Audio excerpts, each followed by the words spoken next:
Hello నమస్తే, welcome to నవచైతన్యం news. Pawan పెద్ద తప్పు, ఏపీలో మరో టీవీకే. ఇదే అంశం ఏపీలో చర్చ జరుగుతూ ఉంది. విషయానికి వస్తే తమిళనాడు ఎన్నికల ఫలితాల్లో తలపతి విజయ్ స్థాపించినటువంటి టీవీకే పార్టీ అధికారం చేజిక్కించుకుంది. ఒక సినీ నటుడు, దళిత సామాజిక వర్గానికి చెందినటువంటి వ్యక్తి హీరోగా సినిమాల్లో ఒక స్టార్ దక్కించుకొని ఆ స్టార్డంతోనే రాజకీయ పార్టీ పెట్టి అధికారంలోకి రావటం ఇది సర్వసాధారణమైనటువంటి విషయం కాదు. విజయ్కు ఎటువంటి రాజకీయ అనుభవం లేదు. కేవలం ప్రజలకు సేవ చేయాలనే ఒక సంకల్పంతోనే, ఆ సేవ చేయాలనే ఒక మోటోతోనే ఆయన టీవీకే పార్టీని స్థాపించాడు. టీవీకే పార్టీ అధినేత విజయ్ ఒక్క పిలుపుతో లక్షల్లో ఆయన అభిమానులు ఆయన వెంట నడిచారు. తన పార్టీ ద్వారా ప్రజలకు ఎలాంటి సేవ చేయబోతున్నారు, అలాగే రాష్ట్రాన్ని ఏ విధంగా అభివృద్ధి చేయబోతున్నాడు, ప్రజలకు సంక్షేమ ఫలాన్ని ఏ విధంగా ఇవ్వబోతున్నారు అనేది చాలా స్పష్టంగా ప్రజలకైతే ఆయన తెలియజెప్పారు. ఇక్కడ గమనించాల్సినటువంటి విషయం ఏమిటయ్యా అంటే, తన అభిమానులను, కార్యకర్తలను పక్క పార్టీ జెండాలను మోయనివ్వను అని చాలా స్పష్టంగా ఆయన కార్యకర్తలకి క్లారిటీ అనేది ఇచ్చారు. ఇక ఏపీలో జనసేన విషయానికి వస్తే విజయ్కు ఉన్నటువంటి ఫ్యాన్స్ ఫాలోయింగ్ కంటే పవన్కే ఫ్యాన్స్ ఫాలోయింగ్ ఎక్కువగా ఉందని చెప్పొచ్చు.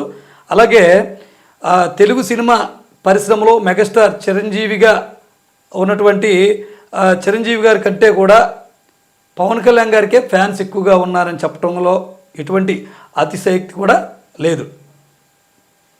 ప్రజారాజ్యం పార్టీ కాంగ్రెస్ పార్టీలో విలీనం తర్వాత 2014లో పవన్ జనసేన పార్టీ అనేది స్థాపించారు. ప్రజలకు మంచి చేయాలనే మంచి సిద్ధాంతాలతో ఆయన జనసేన పార్టీ స్థాపించారు. యువత కూడా పవన్ కళ్యాణ్ బాగా నమ్మింది, భారీగా యువత కూడా ఆయనకు మద్దతు ఇచ్చారు. ఆంధ్రప్రదేశ్కు ప్రత్యామ్నాయ పార్టీగా జనసేన పార్టీ ఉంటుందని ఇటు పవన్ అభిమానులతో పాటు ప్రజలు కూడా ఆయన్ని గట్టిగా నమ్మారు. అలాంటి సిద్ధాంతాలను ఆయన రాజకీయాల్లో తీసుకువచ్చారు, ప్రజలకు వినిపించారు. కానీ ఎవరు ఊహించని విధంగా పవన్ పార్టీ పెట్టి బీజేపీకి, టీడీపీకి మద్దతు ఇచ్చారు. దేశ రాజకీయ చరిత్రలో ఒక రాజకీయ పార్టీ పెట్టి పక్క రాజకీయ పార్టీలను మద్దతు ఇచ్చి గెలిపించడం ఇదే తొలిసారి.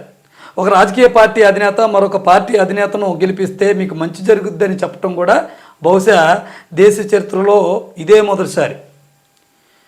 అలాగే 2014లో పవన్ జనసేన స్థాపించినప్పుడు విజయ్ లాగా పవన్ కూడా సింగిల్గా పోటీ చేసి ఎటువంటి పొత్తులు లేకుండా కనుక ఉన్నట్లయితే ఖచ్చితంగా ఏపీలో మరొక టీవీకే పార్టీ ఉద్భవించేదని చెప్పి ఇప్పుడు అభిమానులు చెప్పుకొస్తున్నారు.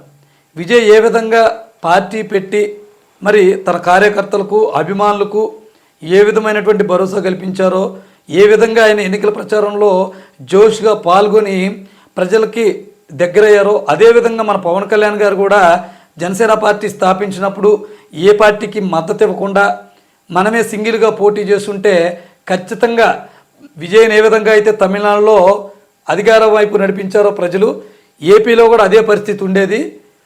పవన్ కళ్యాణ్ గారి మీద అంత అభిమానం ప్రజలకు ఉంది, ఫ్యాన్స్కు ఉంది, ప్రత్యామ్నాయ పార్టీగా ఉండేది. కనీసం అధికారం చేపట్టకపోయినా రెండోసారన్నా 2019లోనే అధికారం మేము చేపట్టే వాళ్ళం అనే చర్చ అయితే ఇప్పుడు నడుస్తూ ఉంది.